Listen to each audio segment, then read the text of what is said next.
आज जो हम मूवी की बात करने वाले हैं उसका नाम है रेड स्पैरो। इस कहानी की शुरुआत होती है मॉडर्न रशिया से, जहाँ पर हमें डोमिनिका नाम की एक लड़की को दिखाया जाता है। डोमिनिका एक बैले डांसर है। दरअसल उसे किसी भी कीमत पर पैसे कमाने थे, क्योंकि उसकी माँ हमेशा बीमार रहती है और उनके इलाज के लिए हमेशा उसे पैसों की जरूरत होती है। और एक दिन जब वो परफॉर्म कर रही होती है तो उसका पार्टनर गलती से उसके पैर के ऊपर पैर रख देता है, जिससे उसके पैर की हड्डी टूट जाती है। और इसी घटना के साथ उसका डांसिंग करियर हमेशा के लिए खत्म हो जाता है, जिससे उसे बहुत दुख होता है। उसे नहीं पता कि अब वो पैसे कैसे कमाएगी, अपनी माँ का इलाज कैसे करवाएगी। कुछ महीने बीत जाते हैं और उसका पैर ठीक हो जाता है। एक दिन उसके अंकल, जिनका नाम इवान होता है, वो उसके पास आते हैं। दरअसल वो रशिया की सीक्रेट एजेंसी में डायरेक्टर है। वो डोमिनिका को कहते हैं कि मुझे तुम्हारी मदद की जरूरत है, तुम मेरे साथ काम करो। पर डोमिनिका साफ साफ मना कर देती है। उसके अंकल उसे बताते हैं कि तुम्हारे पैर का एक्सीडेंट हुआ नहीं था, बल्कि जानबूझकर तुम्हारे पैर की हड्डी को तोड़ा गया था, और जिसने ये किया था वो तुम्हारी दोस्त है।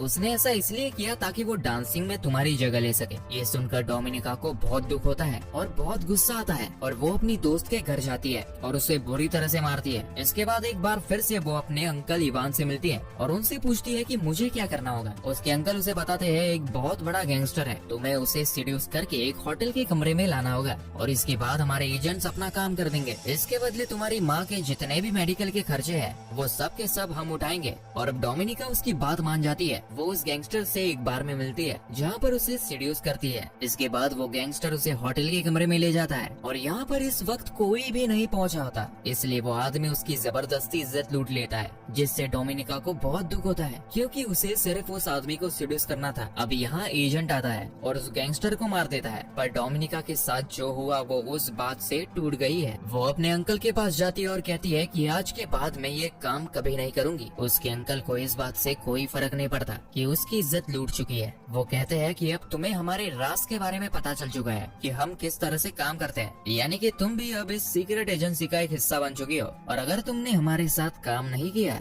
तो तुम्हें मार दिया जाएगा, क्योंकि तुम हमारे सारे राज जान चुकी हो। वही दूसरी तरफ हमें मॉस्को में नेट नाम के एक लड़के को दिखाया जाता है, जो कि एक अमेरिकन जासूस है।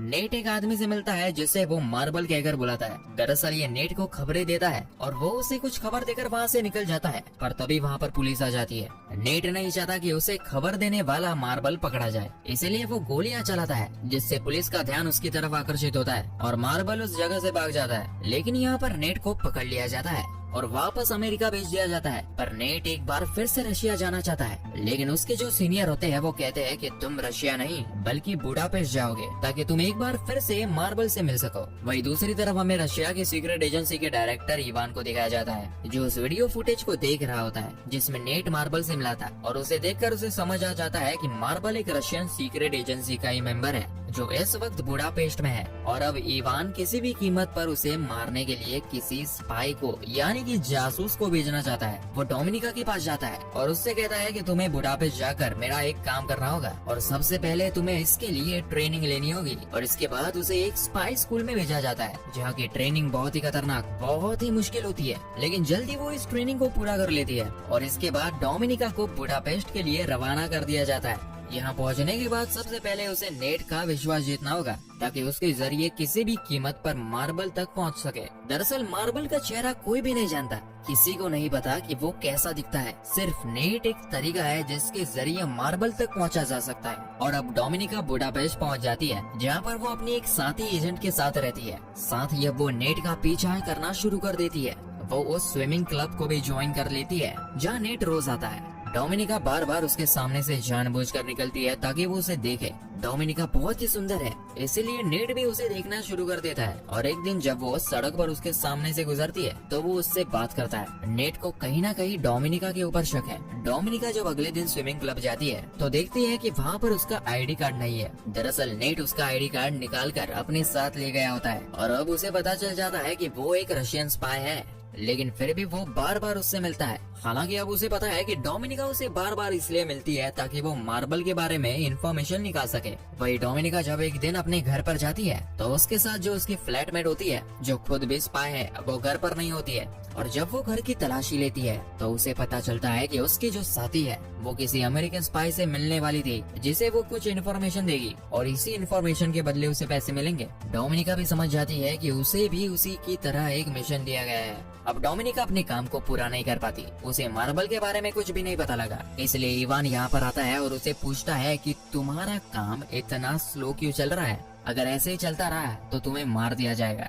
वो कहते हैं कि मेरे काम स्लो चलने का कारण ये है कि मैं अपनी साथी एजेंट के साथ उसके मिशन पर काम कर रही हूँ। ये सुनने के बाद इवान को बहुत गुस्सा आता है और जब डोमिनिका अपने घर पर नहीं होती तभी वहाँ पर एक दूसरा रशियन एजेंट आता है जो डोमिनिका के फ्लैटमेट को मार देता है, क्योंकि उसने अपने सीक्रेट मिशन को डोमिनिका के साथ शेयर किया था। हालांकि उसने नहीं किया होता है, लेकिन डोमिनिका ने कहा होता है कि मैं उसके साथ काम कर रही हूँ। इसीलिए इवान को और रशियन इंटेलिजेंस को ये लगता है कि उसने अपनी खुफिया मिशन को किसी के साथ शेयर किया है, इसलिए उसे मार दिया जाता है। साथ ही जब डोमिनिका घर पहुंचती है तो वही रशियन एजेंट उसे धमकी देता है और कहता है कि अगर तुम अपने मिशन में फेल हुई तो हम तुम्हें भी मार देंगे। डोमिनिका इस बात से बहुत ज्यादा डर जाती है। वो नेट से मिलने उसके फ्लैट पर जाती है, जहाँ पर नेट उसे बताता है कि मुझे पता है कि तुम एक रशियन जासूस हो। डोमिनिका बताती है कि मुझे अपनी और अपनी माँ की जान बचानी है, इसलिए उसे रशियन जासूस बनना पड़ा। नेट उससे कहता है कि मैं तुम्हारी और तुम्हारी माँ की सुरक्षा की गारंटी लेता हूँ, लेकिन तुम्हें डबल एजेंट बनना होगा, यानी कि तुम्हें हमारे लिए काम करना होगा। और उसकी बात वो मान जाती है, जिसके बाद वो दोनों एक दूसरे के बहुत करीब आ जाते हैं। और अगली सुबह जब वो नेट के घर से निकलती है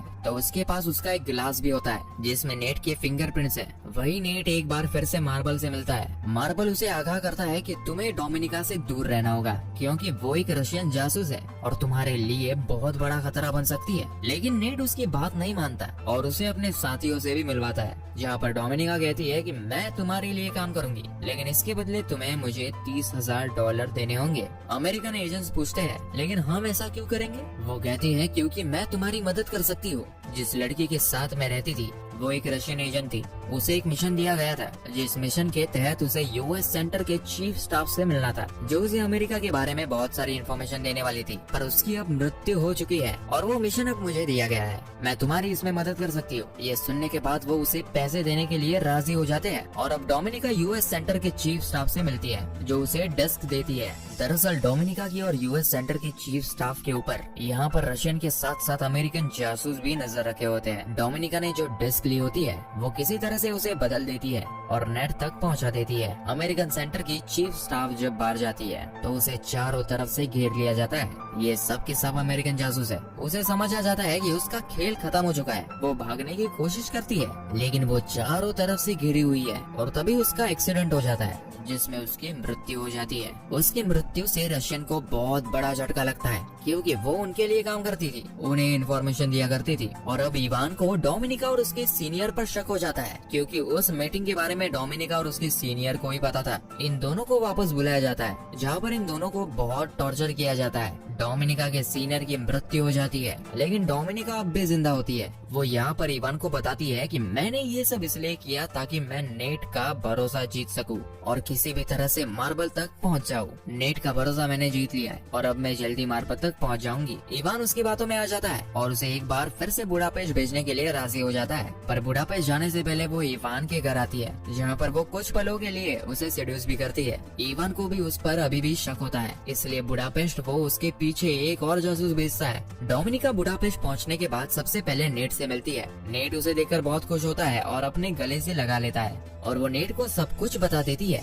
नेट अभी भी उसे मार्बल के बारे में कुछ नहीं बताता, लेकिन वो उसे बहुत पसंद करता है, इसलिए एक बार फिर से वो दोनों एक दूसरे के करीब आ जाते हैं। ये दोनों के दोनों सो जाते हैं, पर जब डोमिनिका की नींद खुलती है तो देखती है कि उसके सामने वही एजेंट है जिसे डोमिनिका के पीछे रशिया से भेजा गया था और उसने नेट को पकड़ा हुआ था। वो किसी भी हालत में मार्बल का असली नाम और उसकी पहचान उसे जानना चाहता था, पर नेट उसे नहीं बताता। इसके बाद डोमिनिका भी नेट को मारने लगती है और उससे मार्बल का असली नाम पूछती है, लेकिन उसे टॉर्चर करते करते अचानक से वो रशियन जासूस के ऊपर हमला करके उसी को मार देती है, जिसके चलते दोनों के दोनों घायल हो जाते हैं और डोमिनिका और नेट दोनों हॉस्पिटल में होते हैं। यहाँ पर रशिया के जनरल, जो कि इवान के सीनियर होते हैं और डोमिनिका उन्हें पहले से जानती है, वो डोमिनिका से मिलने के लिए आते हैं और कहते हैं कि मुझे पता है कि नेट ने तुम्हें मार्बल का असली नाम नहीं बताया और जिस जासूस को हमने तुम्हारे पीछे भेजा था उसे तुमने ही मारा है और बहुत सारी ऐसी बातें हैं जो तुमने हमसे यानी कि रशिया से छुपाई है। डोमिनिका साफ साफ मना कर देती है।